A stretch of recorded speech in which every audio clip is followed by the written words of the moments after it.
میرا دیور حسن مجھے روز کہتا ایک دفعہ میرے دوستوں کو خوش کر دو، لیکن مجھ میں اتنی ہمت کہاں کہ میں حسن کے چاروں دوستوں کو ایک ساتھ خوش کر سکوں۔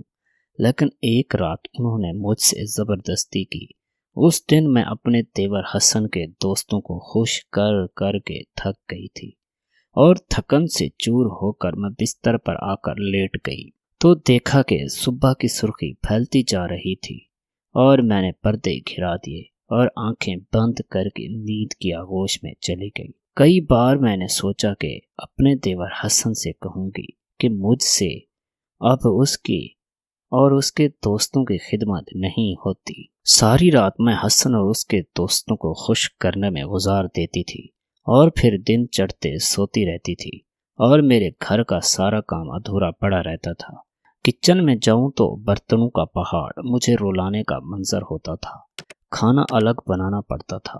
میں نے کئی بار اپنے دیور حسن سے کہا کہ میں تھک جاتی ہوں ساری رات تمہارے دوستوں کے ساتھ دیکھ کر، کم از کم دن کا تو کھانا تو ہوٹل سے لے کر آیا کرو، لیکن وہ تو میری ایک نہیں سنتا تھا۔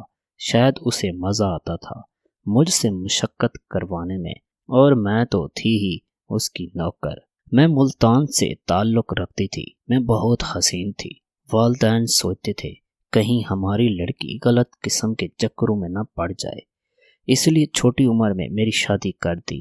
لیکن اب میرا میاں اسد تو سالوں سے دبئی میں جا کر مجھے بھول ہی گیا تھا، اور ادھر میں اکیلی تھی، کیونکہ میرے آگے پیچھے تو تھا کوئی نہیں۔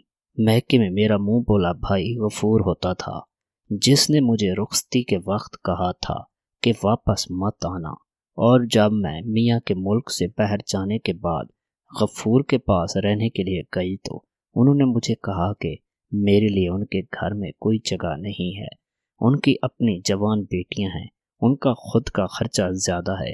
اگر میرا میاں باہر سے میرے لیے پیسے بھیجتا تو شاید غفور اس لالچ میں مجھے اپنے ساتھ رکھ لیتا، لیکن میرا میاں مجھے بھول گیا تھا۔ مجھے شک تھا کہ شاید اس نے وہاں شادی کر لی ہوگی، حالانکہ وہ پیسے کمانے کی غرض سے گیا تھا، لیکن ایسا کیا کہ اس نے آج تک واپس لوٹنے کا نام تک نہیں لیا تھا۔ پورے سال میں 2 بار فون کر کے خیریت پوچھ لیا کرتا تھا، اور تھوڑے بہت پیسے حسن کے اکاؤنٹ میں بھیج دیتا تھا، اور میں پیسوں کے لیے حسن کی محتاج بنی رہتی تھی۔ گھر میں میرا چھوٹا بیٹا جو 3 سال کا تھا اور میرا دیور حسن ہی تھے۔ پڑوس اور سوسائٹی والوں نے میرا جینا حرام کر رکھا تھا۔ ان کا یہی اعتراض تھا کہ میں جوان جہاں اور بہت ہی خوبصورت لڑکی ہوں تو اپنے جوان دیور کے ساتھ اکیلے گھر میں کیسے رہ سکتی ہوں، کیونکہ اگر لڑکی جوان ہو تو کسی کا دل کسی وقت بھی خراب ہو سکتا ہے، اور اس سے سوسائٹی کے ماحول پر بہت برا اثر پڑتا تھا۔ ایسی باتوں سے سوسائٹی والوں نے کہا کہ یا تو اپنے میکے چلی جاؤ یا پھر یہ سوسائٹی ہی چھوڑ دو، جبکہ میکے کے دروازے مجھ پر بند ہو گئے تھے۔ میں نے اور حسن نے مجبور ہو کر وہ سوسائٹی چھوڑ دی۔ پھر آہستہ آہستہ میرے دل سے میرے میاں اسد کا خیال نکلتا چلا گیا، اور حسن کا خیال میرے دل میں گھر کر گیا تھا۔ مختصر یہ کہ میں حسن کی محبت میں اندھی ہو چکی تھی۔ میری پوری کوشش ہوتی تھی کہ میرا میاں واپس نہ آئے اور مجھے وہیں سے طلاق نامہ بھجوا دے، اور میں سکون سے حسن کے ساتھ نکاح کر لوں اور آرام سے اس کے ساتھ اس کے گھر میں رہوں، کیونکہ میں ایک عورت تھی، اور ایک عورت گائے کی مانند ہوتی ہے جس کو سہارے کی ہمیشہ تلاش رہتی ہے۔ مل جائے تو ٹھیک، نہیں تو وہ کسی کے کندھے پر بھی سہارا لینے کو تیار ہو جاتی ہے۔ میرا بھی کچھ ایسا ہی حال تھا۔ پرانی سوسائٹی میں جو گھر تھا وہ میرے میاں کا اپنا تھا۔ ہم نے اس کو رینٹ پر چڑھا کر دور کہیں کرائے پر دوسرا گھر لے لیا تھا۔ مجھے نہیں معلوم کہ میرا میاں اسد بینک میں کتنے پیسے بھیجتا ہے۔ کبھی مجھے لگتا تھا کہ وہ زیادہ پیسے بھیجتا ہے اور حسن مجھے بہت کم پیسے دیتا ہے۔ کبھی لگتا تھا کہ میرا میاں واقعی میں کم رقم بھیجتا ہے، جو سال میں 2 بار فون کر کے صرف اپنے بیٹے کی خیریت پوچھتا ہے۔ اس سے پھر امید بھی اتنی ہی کی جا سکتی تھی۔ اپنے میاں کی طرف سے مکمل مایوس ہونے کے بعد میں نے حسن سے شادی کا فیصلہ کر لیا تھا۔ میرا دل کر رہا تھا کہ اس بار اگر میرے میاں کی کوئی کال آئے تو میں اسے صاف صاف ڈیورس کا مطالبہ کروں گی، لیکن اس سے پہلے مجھے حسن سے بات کرنی تھی۔ دراصل میں حسن کو دل سے جانے لگی تھی، کیونکہ وہ ہر وقت میرے پاس ہوتا تھا۔ میرا اس کے ساتھ بہت کچھ کرنے کو دل کرتا تھا۔ میں چاہتی تھی کہ وہ مجھے کالے گھوڑے کی سواری کروائے، جو تقریباً ہر عورت ایک مرد سے چاہتی ہے۔ جب میں نے حسن سے بات کی تو وہ سوچ میں پڑ گیا۔ پھر اس نے کہا کہ بات تو بھابھی تیری ٹھیک ہے، ویسے بھی تم گھر سنبھال رہی ہو، تیرا بیٹا بھی ہے، مجھے باپ کی طرح ہی سمجھتا ہے، لیکن میں تجھ سے شادی صرف ایک شرط پر کروں گا کہ تو میرے ساتھ ساتھ میرے دوستوں کو بھی مکمل طریقے سے راضی کیا کرو گی۔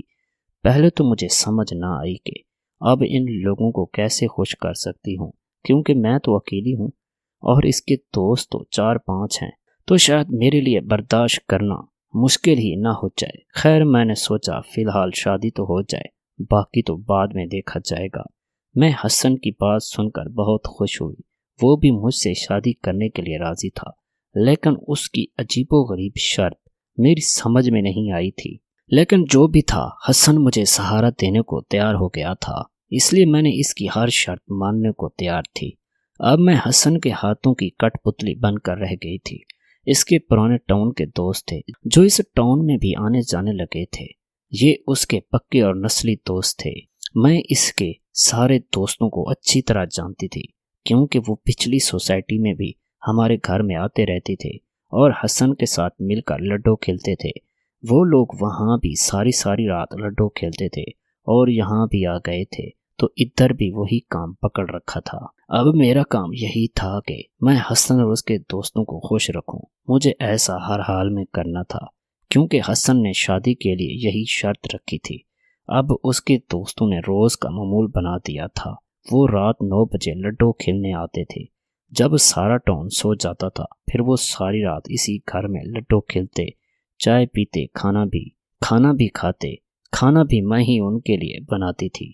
حسن کی فرمائش تھی کہ جب اس کے دوست آئیں تو میں ان کے سامنے بیٹھ جاؤں۔ مجبوراً مجھے اس کے دوستوں کے سامنے بیٹھنا پڑ جاتا تھا۔ وہ لڈو کھیلتے تھے اور میں انہیں دیکھتی رہتی تھی۔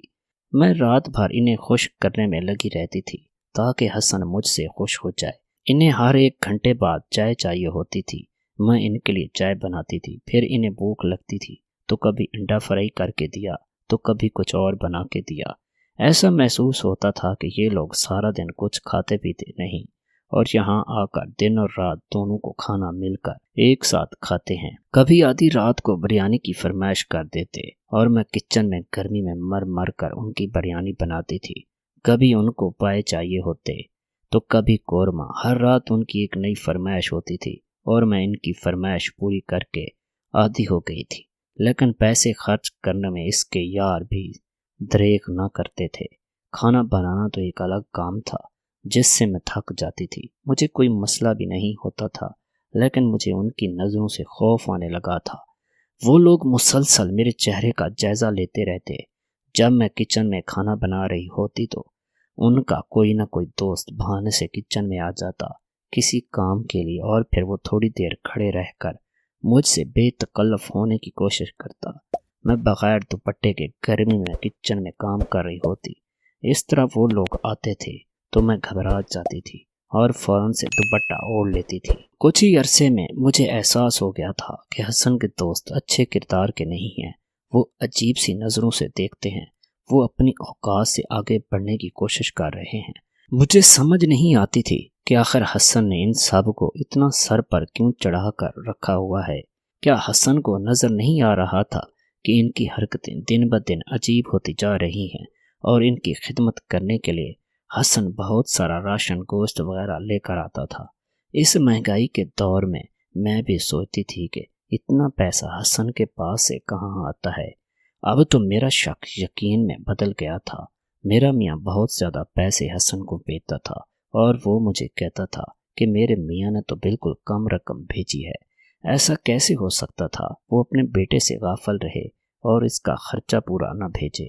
اب تو مجھے بہت ساری باتوں کی سمجھ آ گئی تھی، لیکن میرے میاں سے حسن کے فون پر ہی رابطہ ہوتا تھا، اور اس میں بھی میرے میاں کا مزاج عجیب محسوس ہوتا تھا، جیسا کہ وہ مجھ سے ناراض ہوں۔ مجھے اپنا قصور سمجھ میں نہیں آتا تھا کہ میرا میاں آخر مجھ سے ناراض کیوں ہے۔ بس کہتا تھا بیٹے سے بات کراؤ، اور بیٹے سے بات کرنے کے بعد کال بند کر دیتا تھا۔ اس کے اسی رویے نے مجھے حسن کی طرف متوجہ کیا تھا، ورنہ میں بے وفا عورت نہیں تھی، لیکن مجھے بھی محبت اور توجہ چاہیے تھی۔ حسن نے میرا بہت زیادہ خیال رکھا تھا، جس کی وجہ سے میرے دل میں اس کے لیے محبت پیدا ہو گئی تھی۔ ایک رات حسن نے کہا کہ اسے گھر سے باہر کسی ضروری کام سے جانا ہے، میں لڈو کھیلنے میں ان کے دوستوں کی مدد کروں اور ان کے ساتھ بیٹھ کر لڈو کی بازی کھیلوں۔ حسن کی بات سن کر تو میں گھبرا گئی۔ میں صاف الفاظ میں اس سے نہیں بتا پا رہی تھی کہ اس کے دوست شریف لوگ نہیں ہیں، لیکن اس کی ہر بات ماننا میری مجبوری تھی۔ اس لیے حسن گھر سے باہر چلا گیا اور میں ان چاروں کے ساتھ بیٹھ کر لڈو کھیلنے لگی۔ وہ سب لڈو کھیلتے جا رہے تھے اور میری طرف عجیب و غریب نظروں سے دیکھے جا رہے تھے۔ مجھے حسن پر غصہ آنے لگا تھا کہ وہ کس قسم کا بے غیرت شخص تھا جو مجھے اپنے چاروں دوستوں کے بیچ میں گھر میں بٹھا کر باہر نکل گیا تھا۔ 4 آدمی اکیلے گھر میں آدھی رات کو، سچ کہتے ہیں محبت اندھی ہوتی ہے، اور میں بھی حسن کی محبت میں اندھی ہو گئی تھی۔ مجھے اس کا اور اس کے دوستوں کا کردار نظر نہیں آ رہا تھا، لیکن جو آج ہو رہا تھا وہ میری برداشت سے باہر تھا۔ محبت میں مجبور ہو کر میں حسن کے اشاروں پر چلنے لگی تھی، لیکن آج میرا ضمیر بھی مجھے ملامت کر رہا تھا۔ آخر میری ایسی بھی کیا مجبوری تھی کہ میں 4 نامحرم لڑکوں کے بیچ میں بیٹھ کر ان کے ساتھ ایسا کھیل کھیل رہی ہوں اور وہ مجھ سے بے شرم نظروں سے دیکھ رہے ہیں۔ آخر کیا رشتہ تھا میرا ان چاروں سے؟ ان کی خدمت کرنے پر تعینات تھی۔ زندگی میں پہلی بار میں اس طرح سے سوچ رہی تھی۔ شاید میرے اندر اچھی لڑکی موجود تھی جو مجھے یہ باور کرانے کی کوشش کر رہی تھی کہ جہاں میں بیٹھی ہوں یہ میری جگہ نہیں ہے۔ مجھے بہت برا محسوس ہو رہا تھا۔ اچانک ہی میں وہاں سے اٹھی اور جانے لگی تو ان میں سے ایک لڑکے جس کا نام اسلم تھا، اس نے میرا ہاتھ پکڑ لیا اور گندی زبان استعمال کرتے ہوئے مجھے وہاں روکنا چاہا۔ تو ایک اور لڑکا جو حامد تھا اور باقی دونوں کے مقابلے میں تھوڑا شریف سا محسوس ہوتا تھا، وہ اٹھا اور اس نے اس لڑکے کو مارنا شروع کر دیا اور ان کے مابین لڑائی اور ہاتھا پائی شروع ہو گئی۔ یہ سارا منظر دیکھ کر تو میری روح نکلنے لگی تھی۔ یہ سب کیا ہو رہا تھا؟ وہ لوگ آپس میں بہت برے طریقے سے جھگڑ رہے تھے۔ ان میں سے جو ایک حامد لڑکا تھا جو میری حمایت میں ان تینوں سے لڑ رہا تھا، وہ بہت غصے میں تھا۔ اچانک ہی ایک تیسرے نے پستول نکال کر اس اچھے لڑکے حامد کو گولی مار دی اور پھر حامد وہیں پر گر گیا اور باقی سارے لڑکے بھاگ گئے۔ یہ منظر دیکھ کر تو میں پریشان ہو گئی۔ گولی کی آواز پورے محلے میں گونجی تھی۔ باقی تینوں بھاگ گئے تھے۔ وہ لڑکا حامد جسے گولی لگی تھی، جو میری حمایت کر رہا تھا، اس نے اپنی آخری سانسوں میں مجھ سے کہا کہ حسن تمہارے ساتھ دھوکا کر رہا ہے۔ وہ روزانہ یہاں پر لڈو کھیلنے والی ویڈیو بنا کر تمہارے میاں کو بھیجتا ہے اور اسے بتاتا ہے کہ تم ایک بہت ہی آوارہ قسم کی عورت ہو۔ تمہیں یقین نہیں آئے گا، لیکن یہی سچ ہے کہ حسن نے تمہیں تمہارے میاں کی نظروں میں بہت گندا کر دیا ہے، جس کی وجہ سے تمہارا میاں تم سے بدظن ہو گیا ہے۔ اس لیے تمہارا میاں بیٹے کا خرچہ تو بھیجتا ہے، لیکن تم سے بات نہیں کرتا کیونکہ وہ تم سے نفرت کرتا ہے اور وہ حسن کی باتوں میں آ گیا ہے۔ میں بھی تمہیں غلط قسم کی لڑکی سمجھتا تھا، اس لیے بار بار کچن میں آتا تھا، تم سے بے تکلف ہونے کی کوشش کرتا تھا، لیکن مجھے اندازہ ہو گیا تھا کہ تم ایک شریف لڑکی ہو۔ مجھے دیکھ کر ہی تم فوراً سے دوپٹہ اوڑھ لیتی تھی۔ پھر مجھے بہت دکھ ہوا اور مجھے احساس ہو گیا کہ حسن تمہارے ساتھ بہت غلط کر رہا ہے۔ یقین کرو حسن نے ہماری نظروں میں بھی تمہیں بہت برا بنا دیا تھا، اور تمہارا میاں تو بہت زیادہ پیسے بھیجتا ہے اپنے بیٹے کے لیے، لیکن حسن سارے پیسے تاش میں ہار جاتا ہے۔ اس لیے اس نے انہی لڑکوں سے قرض لیا تھا۔ وہ قرض چکانے کے لیے وہ لڑکے چاہتے تھے کہ تم ان کے ساتھ بیٹھ کر انہیں خوش کرو۔ وہ سب لڑکے تمہارے حسن پر فریفتہ تھے۔ یقین مانو تو مجھے بھی تمہارا حسن بہت اچھا لگا تھا، تم بہت خوبصورت ہو، لیکن جب مجھے احساس ہو گیا کہ تم ایک شریف لڑکی ہو تو مجھے تمہارا بہت دکھ ہوا کہ حسن تمہارے ساتھ بہت غلط کر رہا ہے۔